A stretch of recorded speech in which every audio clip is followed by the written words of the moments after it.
Offensive douteuse en faveur des dons d'organes. Fin avril 2017, la Fédération bavaroise de football et le ministère de la Santé bavarois ont attiré l'attention sur le don d'organes à travers des compétitions sportives dans toute la Bavière.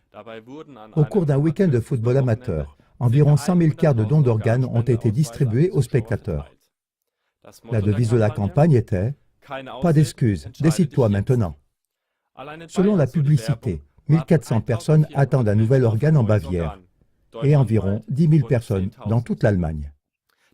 Alors, on doit se sentir inhumain si on ne décide pas immédiatement de donner un organe. Pourtant, des faits importants sont tenus secrets.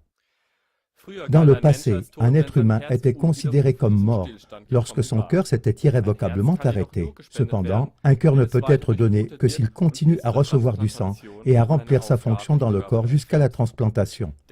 Par conséquent, la médecine de transplantation a déclaré en 1968 que dorénavant la mort cérébrale était le signe de la mort humaine. Selon le professeur Roth, neurobiologiste, la mort cérébrale d'un être humain ne peut pas être assimilée à sa mort définitive. Rainer Beckmann, juge et conférencier en droit médical, déclare